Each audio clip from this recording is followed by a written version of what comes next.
प्रश्न है आपसे कि सर, मेरे साथ ऐसा हुआ कि मैं बचपन से बहुत अच्छी स्टूडेंट रही, और सर मेरी ज़िंदगी में ऐसा एक वक्त आया जब मुझे 2 बार असफलता का सामना करना पड़ा, और सर तीसरी बार मैं सफल हुई, परंतु सर आज भी वो डर मेरे मन से नहीं जा रहा है। अभी भी मैं उसको फेस नहीं कर पा रही हूँ कि मैं कैसे फेल हो गई। और सर कभी ऐसा होता है कि मैं सो रही हूँ और रात में मुझे वो डर लगता है कि आगे मैं नहीं कर पाऊंगी। मुझे ऐसा लगता है कि आगे अगर मैं कुछ अच्छा करना चाह रही हूँ तो मुझे उस असफलता का डर रहता है कि जो मैंने फेस किया है, और सर मैं उससे उभर नहीं पा रही हूँ। तो क्या ये मुझे लेट गो करना कभी रिग्रेट नहीं कर सकते क्या लाइफ में, यार एक दिन और ट्राई कर लेते तो शायद मिल ही जाता। Now it's our time to finally have a positive Q&A session with Sir. Sir first of all I thank you so much, और you motivate us so much sir. मैं जब भी मतलब अगर लाइफ में कुछ भी प्रॉब्लम आ रही होती है तो यूट्यूब पे सबसे पहले यही देखती हूँ कि सर की कुछ ना कुछ वीडियो उस टॉपिक पे पक्का मिलेगी, जिससे कुछ ना कुछ सॉल्यूशन जरूर होगा। आज जो आपने जो कुछ भी बोला, I am so motivated of it. And this society people give me question to ask, ये इन्हीं लोगों में से किसी एक का क्वेश्चन है। सो I'd like to ask, sir, I try every day to study with the same enthusiasm, and every second day I feel exhausted and not able to complete the study target. What should I do? So first of all, thank you for saying me thank you. And as far as the question is concerned, I don't know whose question is this, but whosoever has sent the question. जब आप ये कहते हैं कि मैं रोज़ उतना पढ़ नहीं पाता हूँ, इसके बुनियादी तौर पर 2-3 रीजंस हो सकते हैं। पहली बात तो कोई भी नहीं पढ़ पाता है, मैं भी नहीं पढ़ पाता हूँ उतना। हम लोग प्रिटेंड करते हैं कि हम बहुत पढ़ते हैं। ईमानदारी की बात है कि मैं आज तक कभी भी 1 घंटे से ज़्यादा एक साथ नहीं पढ़ पाया हूँ, और मैंने ठीक ठाक पढ़ाई की है वैसे, है ना, आप भरोसा कर सकती हैं इस बात पे। एक तो अपने आसपास ऐसे लोगों से बचिए जो बार बार दबाव बनाए कि मैं तो बहुत पढ़ता हूँ, तो कितना पढ़ती है। आप कितने घंटे का टारगेट लेके चल रहे हैं, एक प्रॉब्लम ये भी हो सकती है। आपकी उम्र में कॉलेज के अलावा अगर आप 3-4 घंटे पढ़ लेते हैं तो पर्याप्त है। कॉलेज के 3 साल सिर्फ पढ़ाई के लिए नहीं है, पढ़ाई से ज़्यादा सीखने के साल हैं, मंच पे आने के साल हैं। दोस्तों के साथ फिल्म देखिए, दोस्तों के साथ आउटिंग पे जाइए, रेस्टोरेंट में बैठ के खूब बकवास कीजिए उनके साथ। उसमें जो सीखेंगे वो केवल पढ़ाई से नहीं सीखेंगे। तो दिन में 3-4 घंटे बहुत होते हैं। और बाकी मैं एडवाइस करता हूँ बच्चों को कि बहुत सारी एक्टिविटीज़, जिसमें से एक एक्टिविटी चाय की दुकान पर दोस्तों के साथ बैठना, 1 घंटे बात करना भी शामिल है। पर्सनैलिटी ग्रूमिंग के लिए बहुत ज़रूरी है। फिर आप लोगों की उम्र में इमोशंस थोड़े उठापटक होती रहती है। अगर आप महीने के 30 दिन में से 6-7 दिन बीच में नहीं पढ़ पाते डिस्टर्बेंस से, तो इसका मतलब है कि आप दिमागी तौर पर एकदम ठीक हैं। चिंता उनकी है कि जो रोज पढ़ रहे हैं। इसका मतलब वो अपनी उम्र में जी नहीं रहे, वो किसी और उम्र में जी रहे हैं। तो ठीक है, कभी कभी डिस्टर्बेंस आएगी, उसको एंजॉय कीजिए। डिस्टर्बेंस बस सुंदर प्यारी होनी चाहिए, इतना ध्यान रखिए, है ना। जिसकी वजह से नींद उड़ी हुई है वो अच्छा होना चाहिए, बाकी तो ठीक है। नमस्ते sir, thank you sir for this session sir. I extend my gratitude sir. It was an honor to listen you sir.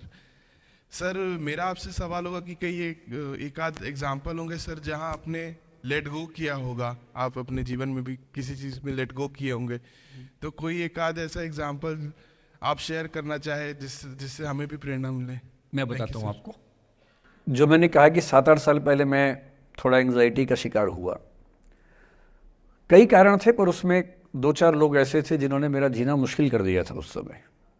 मतलब उन्होंने कर दिया, मैंने करवा भी लिया। अब तो मैं करवाता ही नहीं, तब मैंने करवा लिया था। अजीब किस्म के लोग, पीछे पड़ के रात दिन 24 घंटे तनाव देते रहना बिना किसी बात के, कोई वजह भी नहीं थी ऐसी। मैं बड़ा परेशान रहा। फिर बाद में परिस्थितियां बदल गई, मैं ठीक हो गया, मेरी स्थितियां ज़्यादा बेहतर हो गई। तो उन दिनों मैंने एक रहीम का दोहा पढ़ा, वो मेरे जीवन का उसूल बन गया। उसके बाद से 1-2 बार मेरे मन में आया कि मैं भी दुश्मनी कर लूं और दिखा दूं, और मेरे पास ताकत उनसे ज़्यादा थी उस समय भी, आज भी है। पर अगर मैं किसी कि उकसाने पे उसके जैसा हो गया तो जीता तो वही। जब मैं ही नहीं रहा तो फिर तो कोई और लड़ रहा है, मैं रहा ही नहीं, वो जीत जाएगा। मेरी असली कश्मकश ये थी कि बिना उसके जैसा हुए इस चीज से बाहर निकलना है। ये कुछ कुछ वैसे कि आप सड़क पे जा रहे हैं, कीचड़ में सूअर लोटा हुआ है, उछल उछल लौट रहा है, आपके सफ़ेद कमीज पे छींटा पड़ गया। अब दो ऑप्शंस हैं, या तो हिसाब बराबर करने के लिए उतर जाइए, उसको आप कैसे गंदा करोगे, वो तो पहले ही मस्त है उसी गंदगी में, उसका तो स्वभाव है। आपका एक छींटा है, आप पूरी कमीज गंदी कर लेंगे वहां जाके। तो सबसे अच्छा क्या है, वहां से निकल जाना, लेट गो कर देना। तो मैंने रहीम का एक दोहा अपना सार बना लिया, रहीमन ओछे नरन सो बैर भली ना प्रीति। रहीमन ओछे किस्म के लोगों से ना बैर अच्छा है ना प्यार अच्छा है। काटे चाटे श्वान के दुह भांति विपरीति। कुत्ता काटे तो दिक्कत, कुत्ता चाटे तो दिक्कत। तो मेरा उसूल क्या है, इस तरह के लोगों से ना दोस्ती ना दुश्मनी, ना दिल में ग्रजेस रखने हैं कि हिसाब बराबर कर दूंगा, हरा दूंगा, रखना ही नहीं। और मेरी अब ठीक ठाक दोस्ती तो क्या होगी, मतलब जब हम मिलते हैं बड़े प्यार से मिलते हैं, मुझे दिक्कत है ही नहीं, नाराजगी भी नहीं है। मुझे लगता है कि वो अपना धर्म निभा रहा था, मैं अपना निभा रहा हूं। और अगर मैं दुश्मनी पाल लेता, अपना बीपी बढ़ाता, डायबिटीज करवा लेता, मैंने पाला ही नहीं, ना मैं पालता हूं। और भी ऐसे कई इंस्टांसेस हैं जहां दुश्मनी करने का पूरा स्कोप था, पर मैं दुश्मनी करता नहीं, मुझे शौक ही नहीं दुश्मनी करने का। मेरा दुनिया में एक भी दुश्मन नहीं है, मतलब मैं कईयों का हूं, मेरा एक भी नहीं है। जो मुझे अपना दुश्मन मानते हैं वो मेरे दुश्मन नहीं, मेरे लिए वो परिचित हैं, जो मित्र हो सकते थे या हो सकते हैं। फिलहाल मित्र नहीं है, लेकिन दुश्मनी नहीं है। और अगर दुश्मनी कभी हो भी जाए ना, ये ध्यान रखना है कि बाद में दोस्ती हो सकती है। बशीर बद्र ने कहा है, दुश्मनी जमकर करो लेकिन ये गुंजाइश रहे, गर कभी हम दोस्त हो जाएं तो शर्मिंदा ना हो। ये मैं ध्यान रखता हूं हमेशा। नमस्कार सर। नमस्कार सर, मेरा नाम रश्मि श्रीवास्तव है और मैं यहाँ हिंदी ऑनर्स द्वितीय वर्ष की छात्रा हूँ। सर, सबसे पहले तो मैं आपको बहुत बहुत धन्यवाद देना चाहूँगी सर। आपसे मिलकर बहुत अच्छा लग रहा है मुझे और ये मेरे लिए बहुत बड़ी सौभाग्य की बात है। सर, मेरा प्रश्न है आपसे कि सर, मेरे साथ ऐसा हुआ कि मैं बचपन से बहुत अच्छी स्टूडेंट रही और सर मेरी ज़िंदगी में ऐसा एक वक्त आया जब मुझे 2 बार असफलता का सामना करना पड़ा और सर तीसरी बार मैं सफल हुई, परंतु सर आज भी वो डर मेरे मन से नहीं जा रहा है। अभी भी मैं उसको फेस नहीं कर पा रही हूँ कि मैं कैसे फेल हो गई। और सर कभी ऐसा होता है कि मैं सो रही हूँ और रात में मुझे वो डर लगता है कि आगे मैं नहीं कर पाऊँगी। मुझे ऐसा लगता है कि आगे अगर मैं कुछ अच्छा करना चाह रही हूँ तो मुझे उस असफलता का डर रहता है कि जो मैंने फेस किया है, और सर मैं उससे उभर नहीं पा रही हूँ। मतलब मेरे ख्याल से ये असफलता आपसे ज़्यादा आपके माहौल की, आपके पेरेंट्स, आपके टीचर्स की है कि उन्होंने आपको, मतलब कुछ बच्चे अपने आप से इतनी उम्मीद पाल लेते हैं कि फेलियर झेल नहीं पाते। आप वैसे बच्चों में हैं। जो आपने कहा ना कि मैं शुरू से बहुत अच्छी स्टूडेंट रही हूँ, ये दुर्भाग्य की बात है, ये अच्छी बात नहीं है।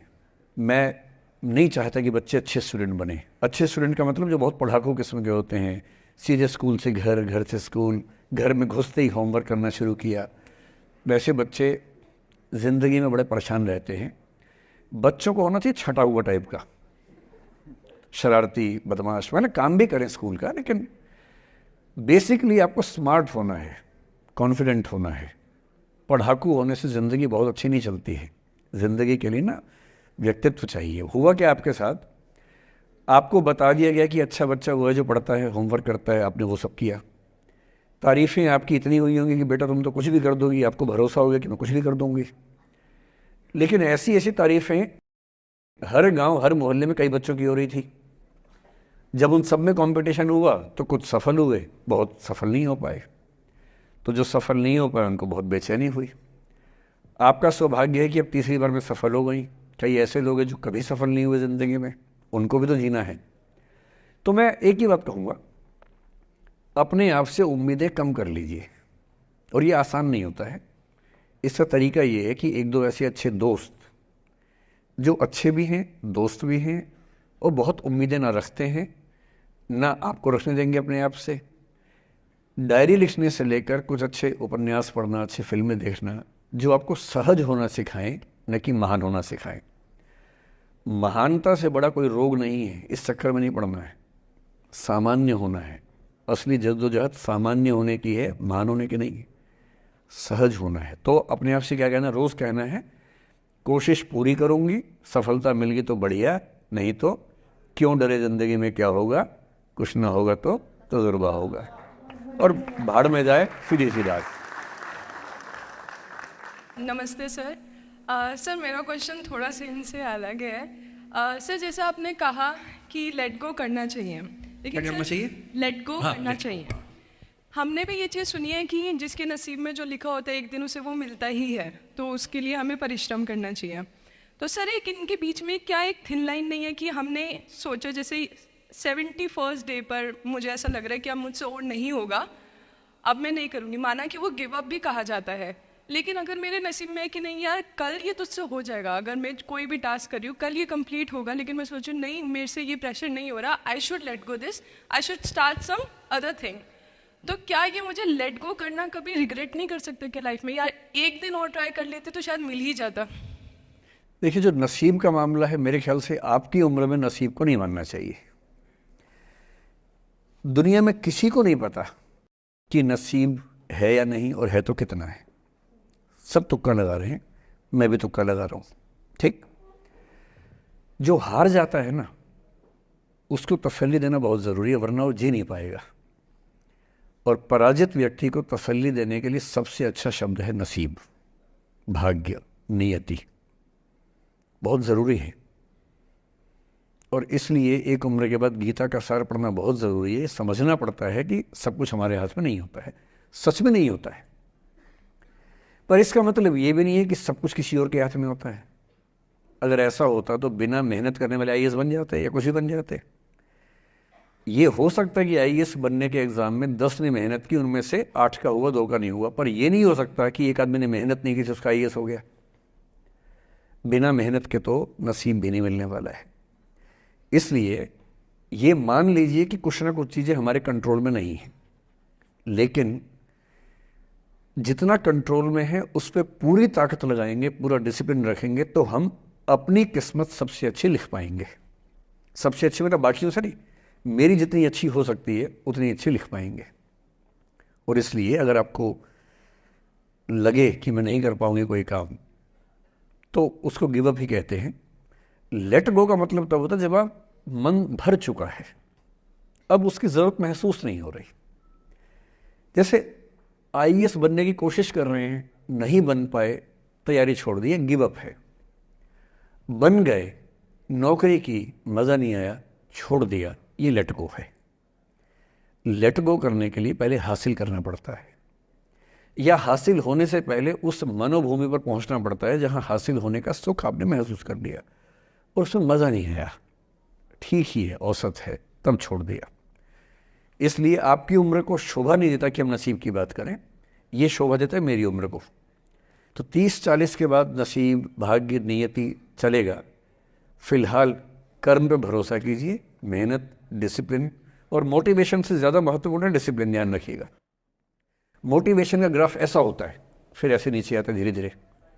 डिसिप्लिन ऐसे रहता है, और डिसिप्लिन वाला व्यक्ति हमेशा मोटिवेशन वाले व्यक्ति से ज़्यादा सफल होगा, ये मान के चलिए। सबसे अच्छा क्या है? Motivation with discipline. तो कोशिश कीजिए कि नसीब पे ना छोड़िए, अपने भरोसे कीजिए। All the best.